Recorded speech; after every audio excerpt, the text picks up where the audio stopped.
ఇవాల్టి వార్తలు వాస్తవాల్లో మనతో ఉన్నారు బీఆర్ఎస్ పార్టీ సీనియర్ నాయకులు డాక్టర్ దూదిమెట్ల బాలరాజు యాదవ్ గారు, రాజకీయ విశ్లేషకులు సీనియర్ జర్నలిస్ట్ నర్రా విజయ్ గారు. గుడ్ మార్నింగ్ అండి, వెల్కమ్ టు వార్తల వాస్తవాలు. ఇవాల్టి వార్తల వాస్తవాల్లో మనం ప్రధానంగా 3 అంశాలపైన డిస్కస్ చేద్దాం. నెంబర్ 1, రాళ్ల దాడి. నిన్న ఖమ్మం వరద ప్రభావిత ప్రాంతాలకు వెళ్ళినటువంటి మాజీ మంత్రుల బృందం పైన కాంగ్రెస్ నాయకులు దాడికి దిగారు. దాంట్లో మాజీ మంత్రుల కార్లు అక్కడ ధ్వంసమయ్యాయి. సో మాజీ మంత్రి హరీష్ రావు అలాగే మాజీ మంత్రి పువ్వాడ అజయ్ కుమార్ కార్లు అక్కడ ధ్వంసమయ్యాయి. అయితే హైదరాబాద్ నుంచి ఆదేశాలతోనే, హైదరాబాద్ నుంచినటువంటి సంకేతాలతోనే బీఆర్ఎస్ ప్రతినిధుల బృందం పైన ఈ అటాక్ జరిగింది అనేటువంటి అనుమానాలు వ్యక్తమవుతున్నాయి. ఈ దాడిని బీఆర్ఎస్ పార్టీ చాలా తీవ్రంగా ఖండిస్తోంది. నెక్స్ట్, కాల్వకు గండి, పంప్ హౌస్ మునక. ఎస్కేప్ రెగ్యులేటర్లు, తూముల షట్టర్లు పూర్తిగా వెల్డింగ్ చేయడం వల్లనే నడిగూడెం సాగర్ లెఫ్ట్ కెనాల్కు గండి పడింది అనేది ఒక ప్రధానమైన వార్త మనం చూస్తున్నాం. దాంతోపాటుగా వట్టెం పంప్ హౌస్ మనకు దాదాపుగా 10 బాహుబలి మోటార్లు అందులో మునిగిపోయినాయి. పూర్తిగా ఇది ప్రభుత్వ వైఫల్యానికి అద్దం పడుతుంది. మరొక అంశం తీసుకుంటే బిల్లుల దందా. ఆర్థిక శాఖలో మొత్తం అవినీతి పేరుకుపోతుంది, అవినీతి మయమవుతుంది. చెయ్యి తడిపితేనే ఆ బిల్లులకు మోక్షం కలుగుతుంది. దాదాపు ఒక 10 నెలల ముందు బిల్లు అయినా కూడా పక్కకుంటుంది, కానీ చెయ్యి తడిపిస్తే చాలు 10 రోజుల బిల్లు అయినా కూడా రిలీజ్ చేస్తున్నారు. సో ఎందుకు ఇంత అవినీతిమయం అనేది ఎందుకు ఆర్థిక శాఖలో కనిపిస్తుంది? ఈ అంశాలపైన మనం డిస్కస్ చేద్దాం. రైట్, బాలరాజు గారు, ఖమ్మం వరద ప్రభావిత ప్రాంతాలకి వెళ్ళి అక్కడ వాళ్ళని ఓదార్దాం, వాళ్ళకి ధైర్యం చెప్దామని వెళ్ళినటువంటి బీఆర్ఎస్ నేతల బృందం పైన రాళ్ల దాడి జరిగింది. ఇక వెళ్ళి పరామర్శ చేస్తే, వాళ్ళకు ధైర్యం చెప్పడానికి వెళ్తే ఇక రాళ్ల దాడి, ఈ అటాక్స్ ఎదుర్కోవాల్సిందేనా? ముందుగా రాజేష్ గారు, మీకు అదేవిధంగా టీ న్యూస్ ప్రేక్షకులకి, యాజమాన్యానికి, ప్యానెల్లో పెద్దలు నర్రా విజయ్ కుమార్ గారికి నమస్కారం. ప్రధానంగా ఈరోజు రాష్ట్రంలో జరుగుతున్న తంతు చూస్తూ ఉంటే గత కొన్ని రోజులుగా మొదట్లో హరీష్ రావు గారు ఒక ప్రతిపాదన చేశారు. ఏమని, మీరు రుణమాఫీ అనేది ఆగస్టు 15 అని చెప్పేసి అనేక మంది ఈ రాష్ట్రంలో అనేక దేవుళ్ళ మీద ఒట్టు పెట్టారు, దేవాలయాల మీద ఒట్టు పెట్టారు. మరి ఇలా రుణమాఫీ ఆగస్టు 15 మీరు చేయకపోతే 100% నేను రాజీనామా చేస్తానని చెప్పడం జరిగింది. తదనంతరం ఆగస్టు 15 తర్వాతకి రుణమాఫీ చూస్తే స్లాబ్ల వైజ్గా చేశారు, దఫాల వైజ్గా చేశారు. ఈరోజు కూడా అందరూ కూడా చేయని పరిస్థితి. ఆ రోజు హరీష్ రావు గారు స్పష్టంగా చెప్పినారు, మీరు రుణమాఫీ చేయలేదు, నన్ను ఎట్ట రాజీనామా కోరుకుంటారంటే, ఇవాళ సిద్దిపేటలో ఉన్నటువంటి ప్రభుత్వ కార్యాలయం, అది ఎమ్మెల్యే క్యాంప్ ఆఫీస్ అంటే ఎమ్మెల్యే హరీష్ రావు గారిది కాదు, అది క్యాంప్ ఆఫీస్ అంటే అది ప్రజలతో డబ్బుతో కూడినటువంటి కార్యాలయం పైన ఇష్టం వచ్చినట్టు ఆ రోజు కాంగ్రెస్ నేతలు కొంతమంది రౌడీ మూకలను వెంటబెట్టుకొని పోయి దాడి చేసిన సందర్భం గుర్తించారు. అంటే ప్రజా సమస్యల్ని ప్రతిపాదిస్తే, ప్రజా సమస్యలు ఎందుకు తీర్చలేరని అంటే, రుణమాఫీ మీరు చేయలేరని చెప్పేసి అడిగితే, ప్రజల సమస్యను మేము అడిగితే, ప్రతిపక్షంగా అడిగితే దాడి చేసిన సందర్భం చూసినాం. రెండవది, రుణమాఫీ చేయలేదని ఒకవైపు మేము అంటూ ఉంటే, ప్రతిపక్షంగా ప్రజలందరూ నిలదీస్తూ ఉంటే, బ్యాంకుల చుట్టూ బార్లు తీరుతూ ఉంటే, బ్యాంకుల దగ్గర ఆందోళన చేస్తూ ఉంటే, ఇదే ముఖ్యమంత్రి గారి సొంత ఊరిలో కూడా రుణమాఫీ కాలేదని చెప్పేసి జర్నలిస్టులు, కొంతమంది యూట్యూబ్ జర్నలిస్టులు కొండారెడ్డిపల్లి వెళ్తే, కొండారెడ్డిపల్లిలో రౌడీ మూకలతో దాడి చేసిన సందర్భాన్ని కూడా టీ న్యూస్ ద్వారా గుర్తు చేస్తాను. ఇవాళ వరద ప్రభావిత ప్రాంతాలు, ఇలా వరదలతోటి ఖమ్మం జిల్లా కావచ్చు, మహబూబాద్ జిల్లా కావచ్చు, వరంగల్ జిల్లా కావచ్చు, కొన్ని నల్గొండ జిల్లా కావచ్చు, సూర్యాపేట జిల్లా కావచ్చు, కొన్ని జిల్లాలు మొత్తం కూడా తలడిల్లుతూ ఉన్నాయి, అల్లాడిపోతూ ఉన్నారు, ఆకారాలు చేస్తూ ఉన్నారు, మాకు సాయం చేయండి ప్రభు అని చెప్పేసి ప్రభుత్వాన్ని వేడుకుంటూ ఉంటే, ఇవాళ ఆ ప్రభుత్వం సాయం చేయాల్సిన, చేయూతను అందించాల్సిన ప్రభుత్వాలు ఇవాళ ప్రతిపక్ష నాయకులు పోయి వాళ్ళకు భరోసా ఇచ్చే ప్రయత్నం చేస్తే రాళ్ళదాడి చేసిన సందర్భాన్ని గుర్తు చేస్తూ ఉన్నాం. దీన్ని ఇవాళ మేము హరీష్ రావు గారి పైన, హరీష్ రావు గారి మంత్రి బృందం పైన జరిగినటువంటి ఈ రాళ్ళ దాడిని కావచ్చు, ఇవాళ నేను అనుకుంటా ఉన్నాను, ప్రతిసారి హరీష్ రావు గారి మీద అటాక్ చేస్తూ ఉన్నారు. ఇది చాలా దురదృష్టకరం. ఒకవైపు ఏమో సిద్దిపేటలో చేశారు, నిన్న ఖమ్మం పోతే చేశారు. అంటే ప్రతిపక్షాల గొంతును మూయించుదామనా? ఎవరైతే ప్రజల తరపున మాట్లాడుతుంటే వాళ్ళపైన దాడి చేసి ఇంకోసారి మాట్లాడాలని రేవంత్ రెడ్డి గారు, ఈ దాడుల వల్ల ప్రజలకు ఏం చెప్తుంది కాంగ్రెస్ పార్టీ? అంటే ప్రభుత్వంగా ఉన్నాం, మమ్మల్ని ఎవరు ప్రశ్నించొద్దు, ప్రజా సమస్యలు లేవనొత్తొద్దు అనేటువంటి సమాధానం చెప్తున్నట్టుగా ఏంది, ఏం అర్థం? అంతేగా రాజేష్ గారు, నేను ఏమంటున్నంటే 100% ఇవాళ ప్రతిపక్ష నాయకుడిగా నాటి పిసిసి అధ్యక్షుడి హోదాలో రేవంత్ రెడ్డి గారు ఏం మాట్లాడారండి? ఆయన చనిపోయిన ఆ రోజు వరదలు వచ్చాయి 2023లో మొరాంచపల్లిలో, భూపాలపల్లిలో ఓ గండి తెగితే 4-5 గంటల్లోనే ఆ గ్రామాన్ని మొత్తం తరలించినామండి. ఆ రోజు కేసీఆర్ గారి యొక్క ముందు చూపుతోటి డిజాస్టర్ మేనేజ్మెంట్ని, state disaster management, national disaster management coordinate చేసుకొని ఒక 2-3 గంటల్లోనే ఆ గ్రామంలో ఉన్న 1000 మందిని మీ నిరాశ్రులను తరలించిన సందర్భాన్ని గుర్తు చేస్తా ఉన్నాను నేను. కాబట్టి ఇవాళ రేవంత్ రెడ్డి గారు 27వ తారీఖు రోజు వాతావరణ శాఖ హెచ్చరిక చేసింది, వరదలు వచ్చే ప్రమాదం ఉంది, భారీ వర్షాలు పడే ప్రమాదం ఉంది, నిర్వాసితులు ఎవరైతే ఉన్నారో, వరద ముప్పు ప్రాంతాల బాధితులు ఎవరు ఉన్నారో వాళ్ళందరూ కూడా తరలించమని చెప్పేసి వాతావరణ శాఖ హెచ్చరించింది. ఎన్నడూ 27వ తారీఖు రోజు. 27వ తారీఖు హెచ్చరిస్తే 28 నాడు ఏం చేశారు, 29 నాడు మీరు ఏం చేశారని అడుగుతా ఉంది ప్రతిపక్షంగా. మీరు అడగకూడదా? మీరు ఏం చేసి, మీరు తీసుకున్న చర్యలేంది? స్టేట్ డిజాస్టర్ మేనేజ్మెంట్ ఎందుకు ఉంటుందండి? విపత్తులు సంభవించినప్పుడు విపత్తుల శాఖ ఏం చేస్తుందండి?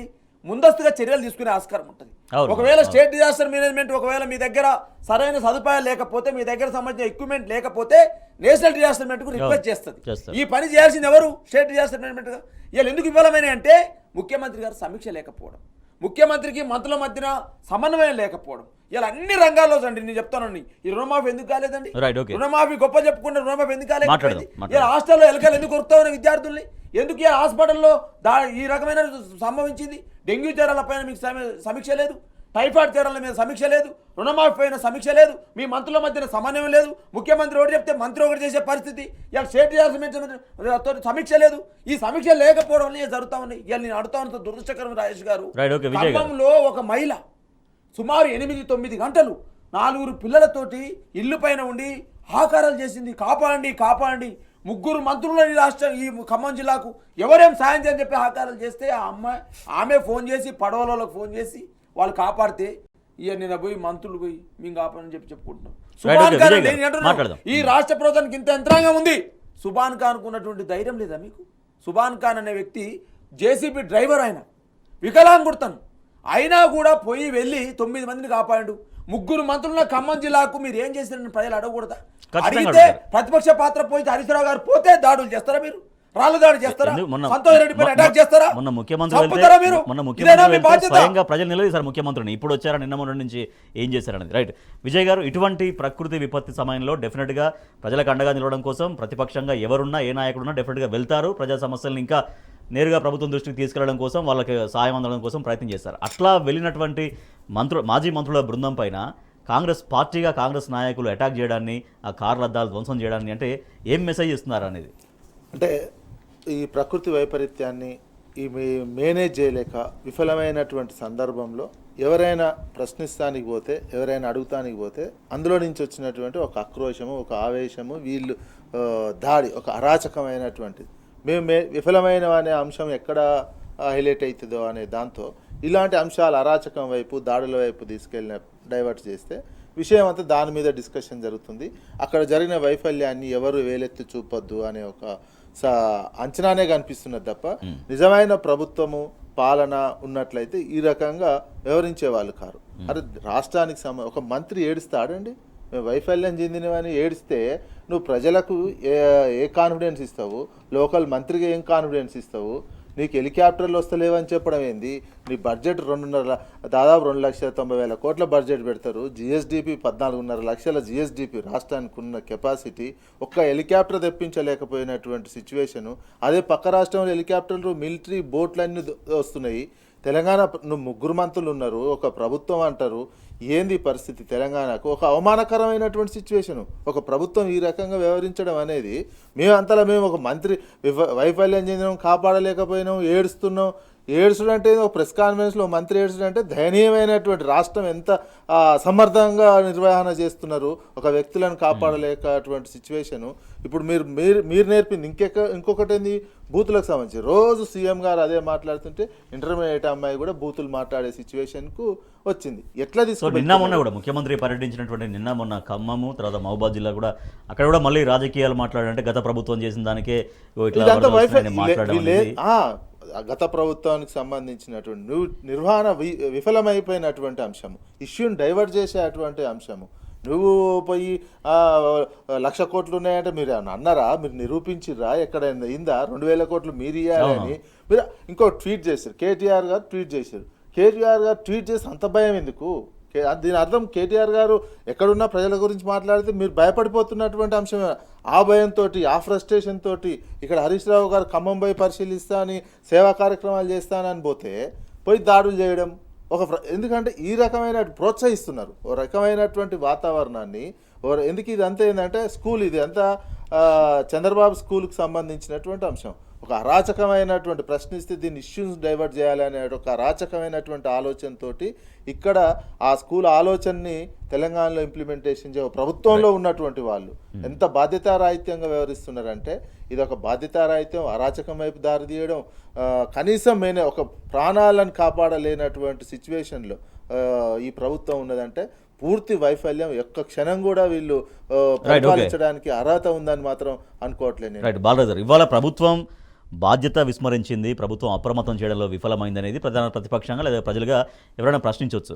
కానీ స్వయంగా అక్కడికి ముఖ్యమంత్రి వెళ్ళి మళ్ళీ గత ప్రభుత్వాన్ని బీఆర్ఎస్ పార్టీని లేకపోతే గత ముఖ్యమంత్రి గారిని విమర్శించడమే పనిగా పెట్టుకోవడం, అంటే రాజకీయ విమర్శలకే ఆ పర్యటన పరిమితమైంది తప్పించి ప్రజలకు కాన్ఫిడెన్స్ ఇవ్వడంలో అక్కడ కూడా మళ్ళీ పోయిన తర్వాత కూడా వైఫల్యం చెందారు అనేటువంటి ఒక ఒపీనియన్ పబ్లిక్ నుంచి వస్తుంది. ఇప్పుడు 100% ఇవాళ రేవంత్ రెడ్డి గారు ఈ వరద సహాయక చర్యలని అదేవిధంగా వరద సహాయక బృందాలను ఏర్పాటు చేయడం విఫలమైనట్టే కదా.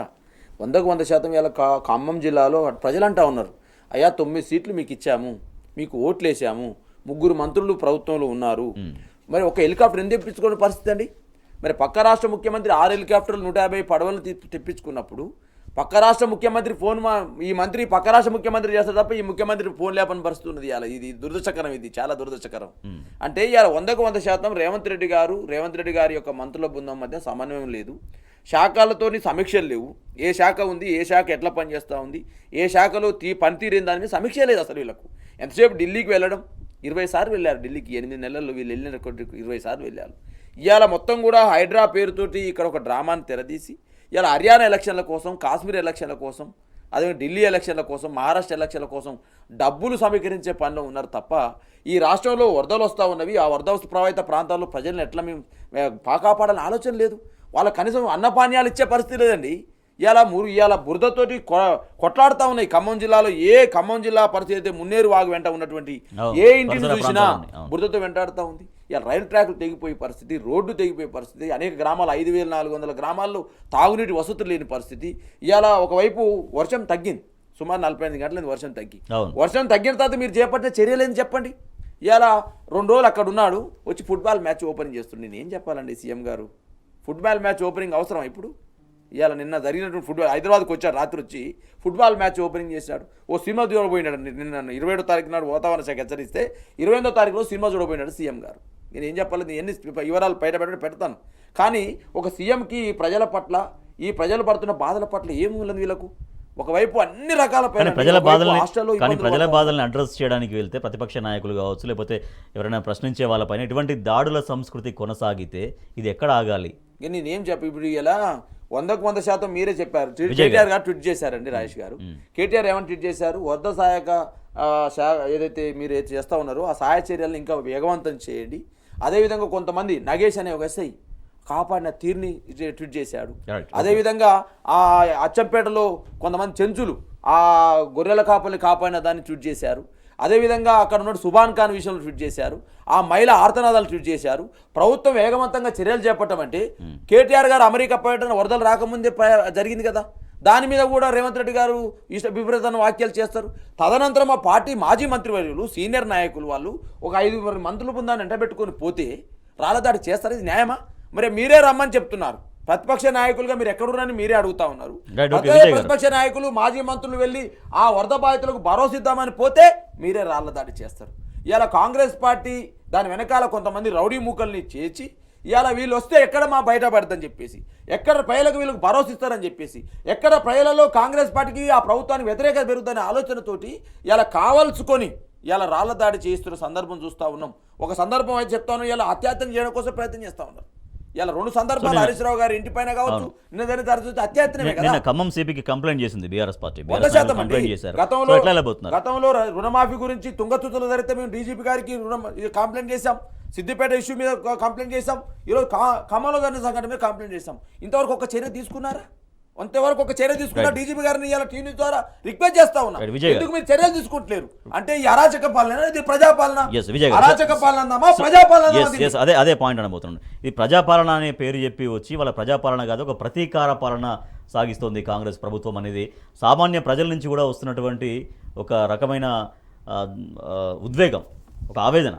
అంటే మేము అడిగితే అటాక్స్, లేకపోతే కేసులు, ప్రశ్నిస్తే దాడులు, ఇదే కొనసాగుతుంది. మరి రేపొద్దున ఏమన్నా అడగాల్సినప్పుడు కూడా అడగాలా వద్దా అన్నటువంటి ఒక డైలమాలో పడిపోవాల్సినటువంటి పరిస్థితి. ఏమవుతుందంటే వీళ్ళకు మేనేజ్ చేయడం కాక రాష్ట్ర ఆర్థిక పరిస్థితి, వీళ్ళు ఇచ్చినటువంటి హామీలను నెరవేర్చలేక ఒక సంక్షోభం వైపు, ఆర్థిక సంక్షోభం వైపు వస్తున్నటువంటి సందర్భంలో వితిన్ ద పార్టీలో ఏర్పడిన రాజకీయ సంక్షోభం ఈ అన్నిటిని మరిపించడానికి, ఇష్యూని డైవర్ట్ చేయడానికి చిన్న ఒక వేరే సంక్షోభం సృష్టించాలి, వేరే విధమైనటువంటి అంశం వైపు డైవర్ట్ చేయాలి. ఇప్పుడు ఇవన్నీ ప్రశ్నిస్తారు. ఆర్థికంగా 10,000 వీళ్ళు ఎకరానికి 10,000 ఇవ్వాలి, వీళ్ళకు 25 లక్షల డిమాండ్ వస్తుంది, వరదలకు సంబంధించినటువంటి అనేక వైఫల్యాలు కనిపిస్తున్నటువంటి నేపథ్యంలో ఇది ఒక పోలీసులకు ఇంటెలిజెన్స్ వాళ్ళకి చెప్పో ఇంకో రకమైన ప్రభుత్వ విధానం చెప్పి పోయినటువంటి వాళ్ళ మీద దాడి చేసినట్లయితే ఇక 2 రోజుల పాటు మీడియా అంతా ఇది యొక్క ప్రతిపక్ష పార్టీ అంతా ఈ వైపే చర్చ జరుగుతుంది, మనం ఈజీగా సేఫ్ కావచ్చు. ప్రతి అంశం వచ్చినప్పుడల్లా ఇట్లాంటివి చేస్తున్నారు. ఈ మధ్యకాలంలో ప్రభుత్వం ప్రకటించిన కార్యక్రమాలు అన్నీ కూడా క్రమక్రమంగా వైఫల్యం చెందుతున్నాయి. ఆర్థికంగా ఆదాయం వస్తలేదు. నీతి సూత్రాలు దేశవ్యాప్తంగా ప్రజాస్వామ్య విలువల గురించి రాహుల్ గాంధీ చెప్తున్నారు, కానీ ఇక్కడ ఇంప్లిమెంటేషన్ చేయనటువంటి సిచ్యువేషన్ కనిపించింది. ఎట్లా తప్పించుకోవాలి, క్రమంగా ఇంకో సంక్షేమం వైపు నడిపించాలి అనే ఒక సూత్రంతో ప్రభుత్వము అదేవిధంగా పరిపాలిస్తున్నటువంటి పార్టీ నడుస్తుంది తప్ప ఇది ఒక అరాచకం వైపు పయనింపజేస్తున్నారు. తెలంగాణ మంచిగా ఉన్నటువంటి తెలంగాణని క్రమంగా ఒక 8 నెలల కాలంలోనే ఒక అరాచకమైనటువంటి తెలంగాణ ముద్రేసే ప్రయత్నం ఇప్పుడున్నటువంటి ప్రభుత్వం చేస్తుంది. మనకు అది ఎందుకు చేస్తున్నారో, పక్క రాష్ట్రానికి ఉపయోగపడే విధంగా చేస్తున్నారో, సొంత లాభం కోసం చేస్తున్నారో, కానీ తెలంగాణకు మాత్రం చాలా నష్టం చేస్తున్నటువంటి ప్రభుత్వంగా మిగిలిపోతుంది. రైట్. నిన్న ఖమ్మం వరద ప్రభావిత ప్రాంతాలకు పరామర్శకు వెళ్ళినటువంటి మాజీ మంత్రుల బృందం పైన కాంగ్రెస్ పార్టీ రాళ్ల దాడి చేసింది. ఇదేం ప్రతీకార పాలన, దీన్ని ఖచ్చితంగా మేము ఎదుర్కొంటాం, అడ్డుకొని తిరుగుతాం, ప్రజాస్వామ్య ప్రక్రియలో ప్రజల తరపున మేము ఎప్పుడు ప్రశ్నిస్తూనే ఉంటామనేది బీఆర్ఎస్ పార్టీ స్పష్టం చేస్తాం. కాల్వలకు గండి, పంప్ హౌస్ మునకానే మరొక ప్రధానమైన వార్త మనం చూస్తున్నాం. ఎస్కేప్ రెగ్యులేటర్లు తుమ్ముల షట్టర్లు తెలవకుండా వెల్డింగ్ చేశారు కాబట్టి వాళ్ళు నడిగూడెం గండిపడింది అనేది రైతులు చాలా తీవ్రంగా ఆగ్రహం వ్యక్తం చేస్తున్నారు. మంత్రులు తుమ్మల నాగేశ్వరరావు, పొంగులేటి చేసినటువంటి నిర్వాకం వల్ల ఇవాళ గండి పడింది అనేది రైతుల ఆవేదన, రైతుల ఆగ్రహం. మరోపక్క వట్టెం పంప్ హౌస్ మునిగిపోయింది. 10 బాహుబలి మోటార్లు నీళ్లలోనే మునిగిపోయాయి. ఇది పూర్తిగా ప్రభుత్వ నిర్లక్ష్యమే అంటూ బీఆర్ఎస్ పార్టీ నాయకులు వ్యాఖ్యానిస్తున్నారు. ఎస్ బాలరాజు యాదవ్ గారు, కాల్వకు గండి పడడం, తర్వాత వట్టెం పంప్ హౌస్ మునక, ఇవన్నీ వీటిలలో ప్రభుత్వ నిర్వాకము, ప్రభుత్వ నిర్లక్ష్యము ఎట్లా కొట్టొచ్చినట్టు కనిపిస్తోంది. రాజేష్ గారు, ఈ ముఖ్యమంత్రి గారు మాట్లాడిన మాటలు గతంలో పిసిసి ప్రెసిడెంట్ ప్రాంతాలలో అప్రమత్తంగా అధికారులను నియమించాలి, అత్యవసరంగా సహాయాన్ని అందించడానికి హెలికాప్టర్లను సిద్ధంగా పెట్టుకోవాలి, ఎక్కడైనా నీళ్లలో చిక్కుకుపోయిన వాళ్ళను కాపాడడానికి ప్రభుత్వం సర్వం అప్రమత్తమై ఉండాలి. ఇది పిసిసి ప్రెసిడెంట్గా నాటి రేవంత్ రెడ్డి గారు మాట్లాడిన మాటలు. అదేవిధంగా వీరు ఇంకొక మాట కూడా మాట్లాడారు ఈ మధ్యకాలంలో ఒక ఇంటర్వ్యూ. సొసైటీలో ఉన్న పలంగా రూపాయి సమేసి ఉద్యోగస్తులు 200 గజాలు 400 గజాలు అలా కట్టుకుంటే జేసీబీలు పెద్ద పెద్ద మిషన్లు తీసుకెళ్ళి పాపం నేలమట్టం చేసిండు. క్రిమినల్ వేస్ట్, ఇసుక, సిమెంట్, మిగతాయి చట్టంలో ఒకవేళ ఇర్రెగ్యులారిటీ జరిగినా రెగ్యులరైజ్ చేయడానికి చట్టంలో నిబంధన ఉంది. వాళ్ళేం దోపిడీ చేయలే, లేకపోతే వాళ్ళేం దేశద్రోహం చేయలే, వాళ్ళు అమాయకంగా కొనుక్కున్నారు. అంటే వీరు మాటలు అంటే గతంలో పిసిసి అధ్యక్షుడిగా కాంగ్రెస్ పార్టీలో ఉన్నప్పుడు ఒక టీవీ ఛానల్కి ఇచ్చిన ఇంటర్వ్యూలో కూల్చివేతలపైన మాట్లాడిన సందర్భం. అదేవిధంగా ఉప్పల్ చౌరస్తాలో కాంగ్రెస్ పార్టీ నాయకుడిగా ఆ రోజు వరదలు వచ్చినప్పుడు రేవంత్ రెడ్డి గారు మాట్లాడిన మాట రెండు వినిపించాను. ఏం మాట్లాడారండి? వరదలు వచ్చినప్పుడు ప్రభుత్వము సమీక్షలు చేయాలని చెప్పింది ఆయనే. మరి ఇవాళ సమీక్షలు చేసిండా? చేయలేదు కదా. వరదలు వచ్చినప్పుడు ఏదైతే స్టేట్ డిజాస్టర్ మేనేజ్మెంట్ ఏదైతే ఉందో, విపత్తులో ఏదైతే ఏ ప్రాంతాల్లో అయితే వర్షాలు ఎక్కువ వస్తుందని చెప్పేసి వాతావరణ శాఖ హెచ్చరించిందో, ఆ వాతావరణ శాఖలో సంబంధించినటువంటి హెలికాప్టర్ ఏర్పాటు చేయాలని చెప్పింది. ఇప్పుడు ఏర్పాటు చేసిండా? వాళ్ళకి సంబంధించిన వాళ్ళని సహాయ కేంద్రాలకు తరలించాలని చెప్పిండు, తరలించిండా? ముప్పు బాధితులను ఎవరైతే ఉన్నారో ఈ విధంగా మాట్లాడిన తీరు ఏదైతే ఉందో తెలంగాణ సమాజం గమనించాలి. ఒకవైపు ఖమ్మం జిల్లా ఏదైతే ఎడమకాలం ఏదైతే ఉందో నాగార్జున సాగర్ నుంచి ఏదైతే కోదాడ కావచ్చు, మిర్యాలగూడ కావచ్చు, అదేవిధంగా నల్గొండలో పలు ప్రాంతాలను, హుజూర్ నగర్ ప్రాంతాలను టచ్ చేసుకుంటూ ఖమ్మం వెళ్ళే ప్రాంతం ఏదైతే ఎడమకాలం ఉందో, ఆ ఎడమకాలం సంబంధించినటువంటి ఎస్కలేటర్లు ఏదైతే ఉందో, దానికి సంబంధించిన గేట్లు ఏదైతే ఉందో, ఎండాకాలంలో ఇష్టం వచ్చినట్టు నీటి తరలించుకోవడం కోసము 2 మంత్రులు ఆడిన కుయక్తులు భాగంగా గేట్లను మొత్తం కూడా వెల్డింగ్ చేశారు. వెల్డింగ్ చేయడం వల్ల ఏమైంది?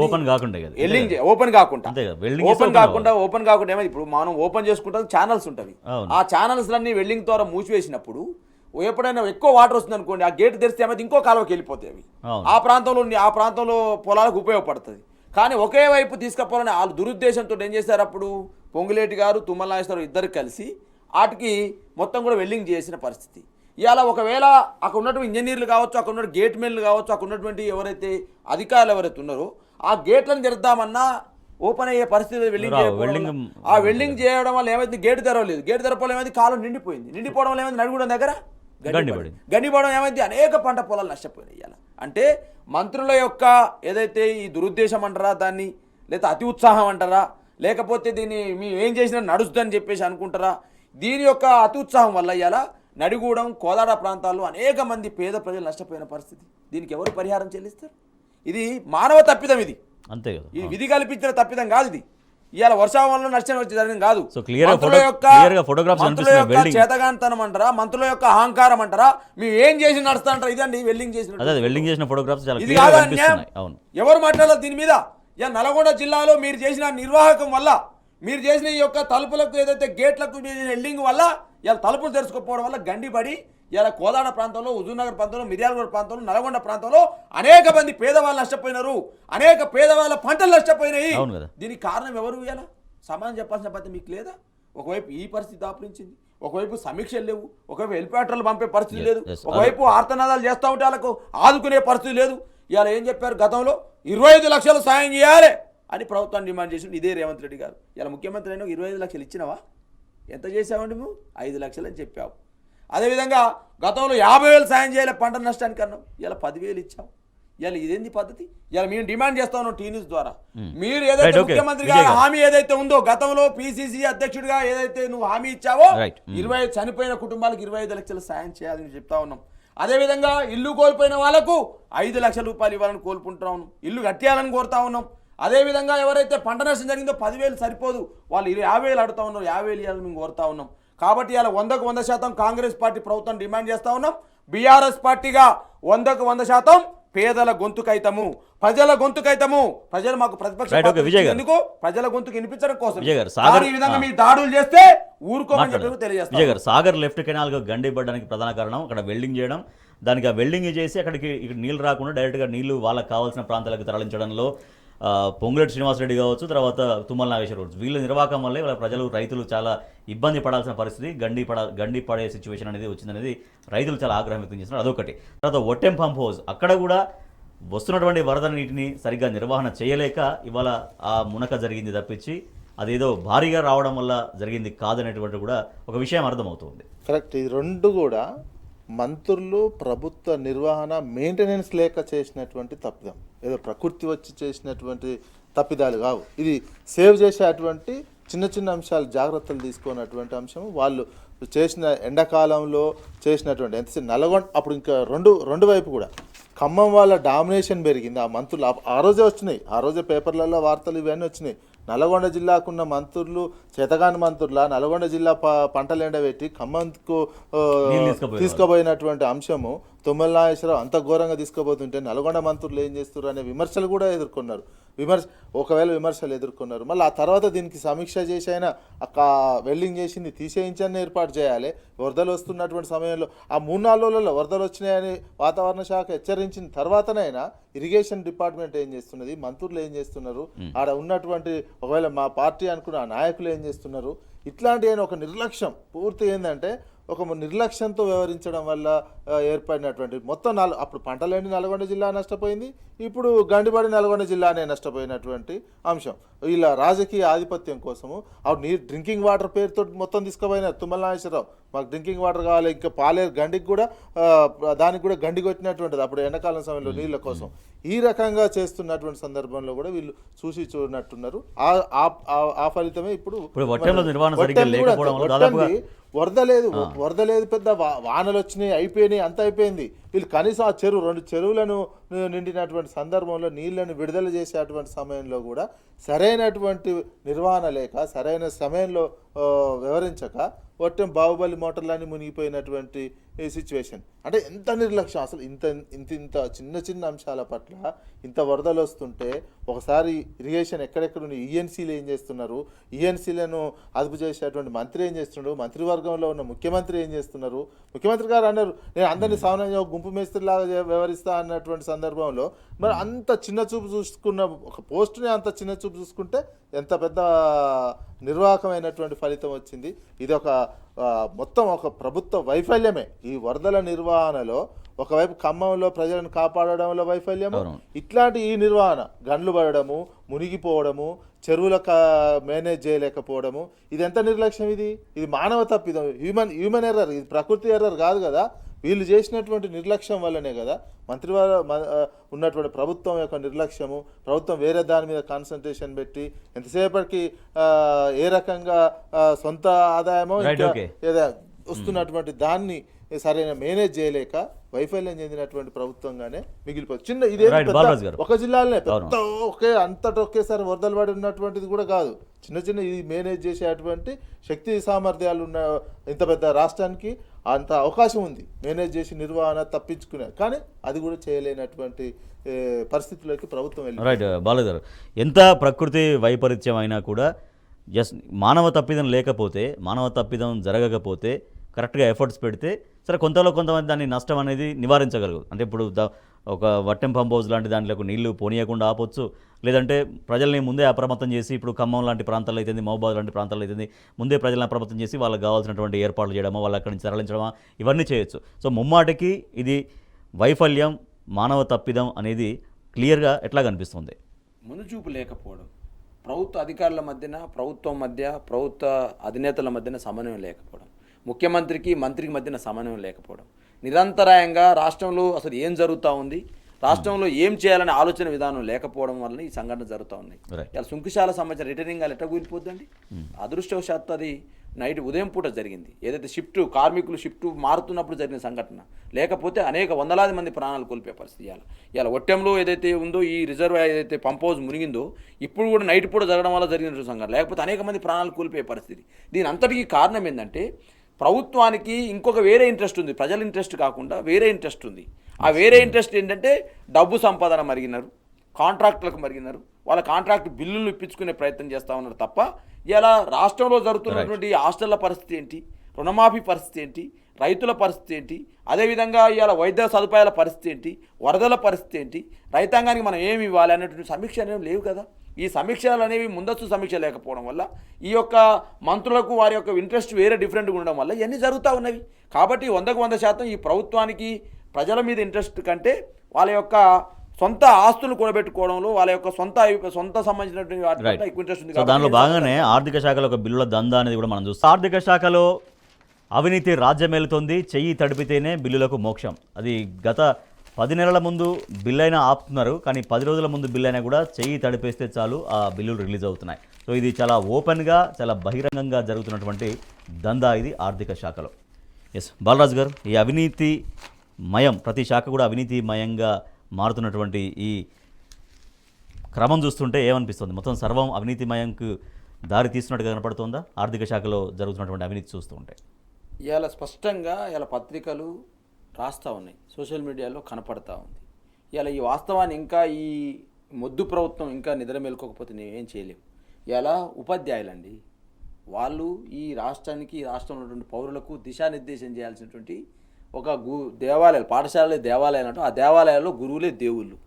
అటువంటి గురువులకు సంబంధించి జీపీఎఫ్ అంటే ఒక 20 సంవత్సరాలు పూర్తి చేసుకున్నటువంటి ఉపాధ్యాయుడు వారు జీపీఎఫ్ కోసం అప్లై చేసుకుంటారు. దాంట్లో ఎందుకు చేసుకుంటారు? వాళ్ళు వివాహాలకు, పిల్లల వివాహాలు ఏమైనా ఉన్నా, కొత్త ఇంటిని నిర్మించుకోవాలన్నా, వాళ్ళ యొక్క పిల్లల విద్యా చదువుల కోసం ఇవన్నీ చేసుకుంటారు. 50% వాళ్ళు గవర్నమెంట్ ఇస్తుంది. అంటే ఇది నల్గొండ జిల్లాకు చెందినట్టు కొంతమంది ఉపాధ్యాయులు ఈ 1,58,00,000 రూపాయలను గత ఏడాది డిసెంబర్లో చేసుకున్నారు వీళ్ళు. అయితే దాన్ని మాకు రిటర్న్ పంపించారు ఇవ్వమని చెప్పేసి. కానీ ఇప్పుడు అదే ఉపాధ్యాయులకు సంబంధించిన బిల్లు ఏదైతుందో 2,95,00,000 ఆర్థిక శాఖ నిధులు విడుదల చేసింది. కారణం ఏందని చూస్తే ఉపాధ్యాయులు ఇలా చెవులు కొరుక్కుంటారు, అరే మేము కమిషన్ 10% ఇస్తేనే మా బిల్లులని. ఇలా ఈ యొక్క ఉపాధ్యాయులు ఆర్థిక శాఖలో ఇదొక్కటే కాదు, ఉపాధ్యాయులే కాదు, ప్రతి సంబంధించిన కాంట్రాక్ట్లో కూడా ఇలా 10% ఇవ్వకపోతే ఇలా ఫైల్ ముందుకు పోతలేదని చెప్పేసి ఇలా చర్చించుకుంటా ఉన్నారు. ఒక సందర్భంలో అయితే జానారెడ్డి గారు పిలిచి క్లాస్ ఇచ్చారట వాళ్ళ మంత్రులకు సంబంధించి, ఏందయ్యా బయట ఇట్లా చర్చ జరుగుతూ ఉంది, ఆర్థిక శాఖ సంబంధించిన చర్చ జరుగుతూ ఉంది, 10% కమిషన్ ఇవ్వకుంటే బిల్లులు ముందుకు పోవట్లేవటని చెప్పి చర్చ జరుగుతుందని చెప్పేసి చెప్పేసి రేవంత్ రెడ్డి గారిని, బట్టి విక్రమార్క ఇద్దరిని పిలిచి మాట్లాడిన సందర్భం ఇలా బయట సోషల్ మీడియాలో తిరుగుతా ఉంది. నేను చెప్తున్నా టీవీ ద్వారా. అదేవిధంగా సార్ ఇవాళ అదేవిధంగా నేను అడుగుతున్నాయి అనేక ఏసీబీ కేసులు, అనేక ఇలా అధికారులు పైసలు లంచాలు తీసుకొని పట్టుబడుతున్న సందర్భం గుర్తా ఉంది. కనీసం సమీక్ష చేస్తూ ఉన్నారు. ఈ జరుగుతున్న చర్యల పట్ల చర్యలు తీసుకుంటా ఉన్నారా? మళ్ళీ ఎవరైతే ఏసీబీలో పట్టబడ్డారో వాళ్ళకి ఇప్పుడు మళ్ళీ ఎమ్మటే వీళ్ళను రిలీజ్ చేసుకుంటున్న పరిస్థితి, మళ్ళీ తీసుకుంటే పరిస్థితి ఉన్నది. కాబట్టి అలా అదేవిధంగా గురుకులాలకు సంబంధించి అనేక మంది పేదవాళ్ళు సుమారు 2500 ఖాళీలు ఉన్నాయి. అందులో అనేక గతంలో 5-6 ఏళ్ళ నుంచి పనిచేస్తున్న వాళ్ళు ఉన్నారు. వాళ్ళందరినీ తీసేసి మళ్ళీ కొత్త ఇంటర్వ్యూలు చేస్తూ ఉన్నారు. పాత వాళ్ళకే మళ్ళీ ఇంటర్వ్యూలు, దాని వెనకాల మళ్ళీ పైసల దందా. ఇవాళ నిన్న 50,000 రూపాయలు అట దందా. ఇది చూస్తున్న పేపర్లు రాస్తూ ఉన్నాయి. అదేవిధంగా నిన్నటికి నిన్న 1000 మందిని అంటే రెగ్యులరైజ్ కానీ నాన్ రెగ్యులరైజ్ స్టాఫ్ కావచ్చు, అదనపు స్టాఫ్ కావచ్చు, పార్ట్ టైం గెస్ట్ ఫ్యాకల్టీ ఎవరైతే ఉన్నారో గౌరవ వేతనాలతో ఉన్న వాళ్ళు సుమారు 10 సంవత్సరాల నుంచి పనిచేస్తూ ఉన్నారండి. వాళ్ళందరినీ కూడా ఒకేసారి నిన్న సోషల్ వెల్ఫేర్ సెక్రటరీ గారు తీసేయని చెప్పేసి ప్రిన్సిపల్కి ఆదేశాలు ఇచ్చారట. 3-4 months నుంచి వాళ్ళ కనీస వేతనాలు కూడా 3-4 నెలల నుంచి శాలరీస్ లేవు వాళ్ళకు. వాళ్ళు 10 సంవత్సరాల నుంచి ఇదే సంస్థను నమ్ముకొని పనిచేస్తూ ఉన్నారు. వాళ్ళందరూ కూడా ఎంఎస్సీ బీఈడి మళ్ళీ అర్హత లేని వాళ్ళు కాదు. మళ్ళీ పోనీ నువ్వు వాళ్ళని తీసుకున్నాడే మళ్ళీ వాళ్ళనే ఇంటర్వ్యూలు పెడతా ఉన్నారు. ఇదెక్కడ అన్యాయం అంటే నాకు అర్థం కాదు. తీసేసిన వాళ్ళతోనే ఇంటర్వ్యూలు చేస్తూ ఉన్నారు. మళ్ళీ అదనంగా నిన్న 1000 మందిని తీసేసారు. ఇవాళ మేము చెప్తా ఉన్నాం, గురుకుల పాఠశాలలో పనిచేస్తున్నటువంటి బోధనేతర సిబ్బంది ఎవరైతే ఉన్నారో, ఎవరైతే గెస్ట్ ఫ్యాకల్టీ ఉన్నారో వాళ్ళందరికీ బీఆర్ఎస్ పార్టీ అండగా ఉంటుంది. ఇవాళ ఆగస్ట్ అండి, ఇది సెప్టెంబర్ వచ్చేసింది అంటే జూన్, జూలై, ఆగస్ట్, సెప్టెంబర్ అయిపోయినాక వాళ్ళకి ఎక్కడ దొరుకుతాయండి ఉద్యోగాలు? ఎక్కడ పని చేసుకుంటారండి? వాళ్ళందరూ కూడా చిన్న సంబంధించిన ఫ్యామిలీస్, చిన్న కుటుంబాలకు సంబంధించిన వాళ్ళు నిర్ధాంతరంగా ఇవాళ సోషల్ వెల్ఫేర్ సెక్రటరీ గారు ప్రిన్సిపల్ సమావేశం పెట్టి మీరు తీసేస్తున్నారు అని చెప్పేసి అంటే ఎడిపోవాలి, వాళ్ళ జీవితాలు ఎడిపోవాలి, వాళ్ళ బతుకులు ఏం కావాలి? ఆగమైపోతాయి కదా, ఏమైనా చేసుకుంటేది పరిస్థితి. కాబట్టి ఇవాళ టీ న్యూస్ ద్వారా నేను విజ్ఞప్తి చేస్తాను సోషల్ వెల్ఫేర్ సెక్రటరీ గారికి, ఇవాళ వాళ్ళ బతుకులు ఆగమైపోతవి. వాళ్ళందరూ కూడా క్వాలిఫైడ్, వాళ్ళందరూ కూడా వాళ్ళే ఉత్తమాలు కాదు, బీఈడి చేసిన వాళ్ళే, ఎంఎస్సీ బీఈడి చేసిన వాళ్ళే. కాబట్టి వాళ్ళందరినీ కూడా ఇలా ఇష్టం వచ్చినట్టు తీసేస్తే కుదరదు. కాబట్టి వాళ్ళందరూ మధ్యాంతరంగా అర్ధాంతరంగా ఈ టైంలో వేరే విద్యా సంస్థలు అంతా ఫుల్ అయి ఉంటాయి. ఇప్పుడు ఎక్కడ దొరుకుతాయి? దొరకవు. కాబట్టి నేను అనుకుంటా ఖచ్చితంగా చేతు వాటం ప్రదర్శించే పరిష్కారం ఉంది. కాబట్టి సోషల్ సెక్రటరీ వెంటనే వాళ్ళని విధులోకి తీసుకోవాలని చెప్పి విజయ్ గారు. సో ఆర్థిక శాఖలో దందా, లేదంటే వారు చెప్పినట్టుగా గురుకుల వాళ్ళని తీసేయడం, తర్వాత వాళ్ళకే మళ్ళీ ఇంటర్వ్యూలు పెట్టడం, లేదంటే వాళ్ళని పక్కన పెట్టి వేరే వాళ్ళ ఇంటర్వ్యూ తీసి దాన్ని డైరెక్ట్గా బహిరంగంగా ఇంత అమౌంట్ ఇస్తే మీకు ఈ జాబ్ ఇచ్చేస్తామని చెప్పడం. సో అవినీతి అనేది ఇక ప్రతి డిపార్ట్మెంట్కు పాకుతుంటే ఈ ప్రభుత్వం ఏం చేస్తుంది అనేటువంటి ప్రశ్న. ఆర్థిక శాఖ ఒక అస్తవ్యస్తంగా తయారైంది. రాష్ట్ర ఆర్థిక వ్యవస్థ, రాష్ట్ర ఆర్థిక శాఖను ఏం చేశారంటే అస్తవ్యస్తంగా తయారు చేసినటువంటి పరిస్థితులు కనిపిస్తున్నాయి. సెక్రటరియట్లో ఎంప్లాయీస్ చర్చించుకున్నా, ఇంకెవరు చర్చించుకున్నా ఏం జరుగుతుందంటే, గతంలో ఫస్ట్లో వచ్చిన కొత్తలో ఒక అధికారం ₹1,00,00,000 బిల్లు చేయాలని 5గురు చెప్పి చేయాల్సినటువంటి పరిస్థితి వచ్చింది. ఆయన మదన పడ్డటువంటి సిచ్యువేషన్. సెక్రటరియట్లో చెప్పి ₹1,00,00,000 ఇళ్ళకి ఇస్తున్నట్టే వాళ్ళు వేరే తిరిగి సెట్ చేసుకునేటువంటి వ్యవస్థ ఏర్పాటు చేసింది. ఇప్పుడు ఈ బిల్లులకు సంబంధించినటువంటి ఇప్పుడు దాదాపు నెలకి ఏంటంటే 16 నుంచి 18,000 కోట్ల ఆదాయం వస్తుంది రాష్ట్రానికి. ఎటుపోతున్నాయో చాలా మంది సైడ్ అర్థమవుతలేవు. ఇవి కూడా ఇప్పుడు ఇక్కడ ఒక అనుమానాలు కూడా ఏమర్థమవుతున్నాయంటే, కర్ణాటకలో వాల్మీకి స్కామ్ అయినట్టు ఊకనే నిధులు మొత్తం ఉత్త అకౌంట్లోకి ట్రాన్స్ఫర్ చేసారు. అట్లాంటిది ఏదైనా జరుగుతుందా అనుమానాలు కూడా వ్యక్తం అవుతున్నాయి.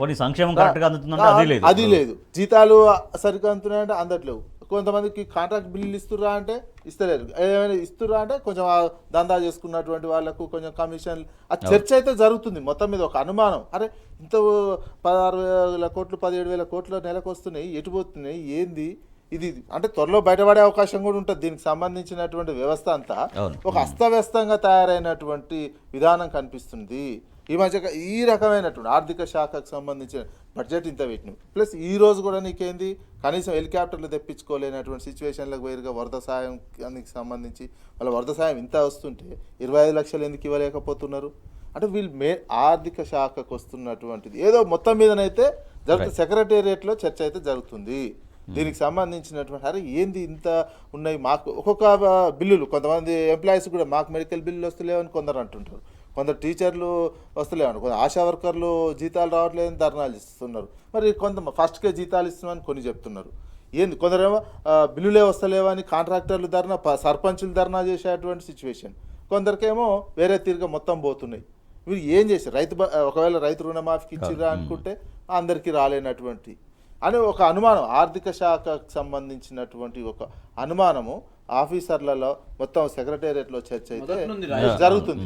ఇది మొత్తం భవిష్యత్తు బయటపడుతుంది. ఇదంతా సబ్జెక్టు కనెక్షన్ కానీ భవిష్యత్తులో దీనికి వాల్మీకి లాంటి స్కాము అకౌంట్లో ట్రాన్స్ఫర్ చేస్తురా ఒక అమౌంట్ అనేది అది మాత్రం పెద్ద అదే Yes, బాలరాజు గారు conclude చివరిగా. విజయ్ గారు అంటే 100% కరెక్ట్. ఇది మొదట్లోనే ఆరోపణ వచ్చింది. గత ప్రభుత్వం ట్రెజరీలో 7,500 కోట్లు రైతు భరోసా నిధుల కోసం ఉంచింది, రైతు బంధు నిధుల కోసం ఉంచితే 2,500 కోట్లు ఆపిరు విజయ్ గారు. 2,500 కోట్లు ఒక మంత్రి కాంట్రాక్ట్ల కోసం చెల్లించారని చెప్పేసి ఆరోపణలు వచ్చినాయి. ఇవాళ 100% మీరు అన్న ఆరోపణ ఏదైతే ఉందో, ఇవాళ ట్రెజరీలో ఉన్న ఆర్థిక శాఖలో ఉన్న పైసలు అక్రమంగా ఇంకేటన్నా వాల్మీకి స్కామ్లకి ఎటన్నా తరలిపోతున్నాయనే అనుమానం కలుగుతూ ఉంది ఇవాళ. ఎందుకంటే నిన్న ఎలక్షన్ కమిషన్ పోతే యాదయ్య గౌడ్ గారి నేతృత్వంలో సర్పంచులు అందరూ అక్కడికి వచ్చారు, మా బిల్లులు ఇవ్వండి అని చెప్పేసి నిన్న ప్రెస్ మీట్ కూడా పెట్టే పరిస్థితి కనిపిస్తూ ఉంది. ఒకవైపు సర్పంచులు ఇబ్బంది పడతా ఉన్నారు, అంగన్వాడీ కార్మికులు ఇబ్బంది పడతా ఉన్నారు, మధ్యాహ్న భోజన కార్మికులు ఇబ్బంది పడతా ఉన్నారు, టీచర్లు సరైన సాలంలో జీతాలు రావట్లేమంటా ఉన్నారు, గురుకుల పాఠశాలలో పార్ట్ టైం లెక్చరర్లు తీసేస్తూ ఉన్నారు. ఒకవైపు రుణమాఫీ కాని పరిస్థితి ఉన్నది, ఒకవైపు ఈ విధంగా రైతుల భరోసా రాని పరిస్థితి ఉన్నది, ఈ విధంగా హాస్టల్లో విద్యార్థులకు సంబంధించిన ఎలకలు కొరుకున్న సందర్భం ఉంది. వాళ్ళకు అన్నం పెట్టమంటే మేము పెట్టంపు అని చెప్పే సందర్భం ఉంది. ఎస్సీ హాస్టల్, బీసీ హాస్టల్, మైనార్టీలు మూసేస్తామని చెప్పేసి రేవంత్ రెడ్డి గారు హుకుం జారీ చేస్తున్న సందర్భం కనపడతా ఉంది. కేజీబీలో ఇట్నే అడిగితే పురుగులన్న వస్తుందంటే చేతుల పైన వాతలు పెట్టారని హరీష్ రావు గారికి, సబితేంద్ర రెడ్డి గారు పిల్లలు చూసుకో వాళ్ళ గోడు వెళ్ళ 36-37 మంది విద్యార్థులు చనిపోయిన పరిస్థితి, హాస్పిటల్లో పోతే ఎలకలు కొరికే పరిస్థితి. ఇవాళ ఏ వ్యవస్థ సరిగ్గా ఉంది? ఒక వ్యవస్థ అన్నా ముఖ్యమంత్రి గారి కనసలలో నడుస్తూ ఉందా? ఒక వ్యవస్థ అన్నా ఇలా మంత్రి సమీక్ష నడుస్తూ ఉందా? ఈ మంత్రులు ఎందుకున్నారు? మంత్రులు ఏమైనా విలాసాల కోసం ఉన్నారా? మంత్రులు ఏమైనా వారి యొక్క ఆస్తులు సంపాదించడం కోసం ఉన్నారా? మంత్రులు ఏమైనా వాళ్ళ కాంట్రాక్ట్ బిల్లుల్ని ఆర్థిక శాఖ నుంచి మళ్లించడం కోసం ఉన్నారా? ఈ ప్రభుత్వం ఉందా అసలు? ఇలా ప్రభుత్వం పనిచేస్తూ ఉంది ఈ రాష్ట్రంలో. ముఖ్యమంత్రి గారు ఏం చేస్తూ ఉన్నారు, మంత్రులు ఏం చేస్తూ ఉన్నారు? ఒక్కొక్క వ్యవస్థ పనిచేస్తలేదు. పేద పిల్లలు గతంలో సర్కారీ హాస్టల్లో చదువుకోవాలంటే భయపడేవాళ్ళు, సర్కారు దవాఖాన పోవాలంటే భయపడేవాళ్ళు. కానీ కేసీఆర్ గారి నాయకత్వంలో తెలంగాణ రాష్ట్రం వచ్చిన తర్వాత నేను రాని బిడ్డో సర్కారు దవాఖాన నుంచి ఇవాళ సర్కారు దవాఖానలో నేను ప్రసవమైతేనే స్థాయికి తీసుకొచ్చినాము. నేను హాస్టల్లో చదవను, నేను విద్యార్థి నాయకుడిగా 1999 నుంచి పనిచేసిన సందర్భం ఉంది. ఆ 99లో పోయినప్పుడు నీళ్ళచారు పురులన్న కనిపించేది విజయ్ గారు. ఆ నీళ్ళచారు పురులను తినాలంటే హాస్టల్లో చేర్పించడం తల్లిదండ్రులు భయపడేవాళ్ళు. మరి ఇవాళ అదే భయపడే పరిస్థితి తీసుకొస్తుంది రేవంత్ రెడ్డి. అంటే ఎస్సీ, ఎస్టీ, బీసీ, మైనార్టీ వర్గాల పిల్లలు, అగ్రవర్ణాలు ఉన్న పేదల పిల్లలు ఇలా గురుకుల పాఠశాలలో చదువుకుందామంటే భయపడే పరిస్థితి ఈ ప్రభుత్వం తీసుకొస్తా ఉంది. హాస్పిటల్ పోదామంటే భయపడి తీసుకొచ్చి ఒక చైర్ మీదండి కాన్పు జరిగిందండి నల్లగొండ జిల్లా. దురదృష్టకరం. ఒక చైర్ మీద నిర్లక్ష్యం. హైదరాబాద్ అంటే నల్లగొండ నడిబొట్టున గొల్లగూడ దవాఖానలో ఒక చైర్ మీద నిండు గర్భిణీ ప్రసవం అయితే ఈ వ్యవస్థని ఏమనాలి మనము? ఇది ఏం ప్రభుత్వం అనుకోవాలి? ఇది మానవత్వం ఉందా? ఇది ప్రజాపాలనేనా? ప్రజాపాలన అంటారా? దీన్ని ఏమంటారని రాబోయే రోజుల్లో ప్రజలు తెలుస్తారు. Yes, thank you so much doctor Dudimetla Balaraju Yadav garu. Thank you so much Narra Vijay Kumar garu. ఇది వాటి వార్తలు వాస్తవాలు చూస్తూనే ఉండండి.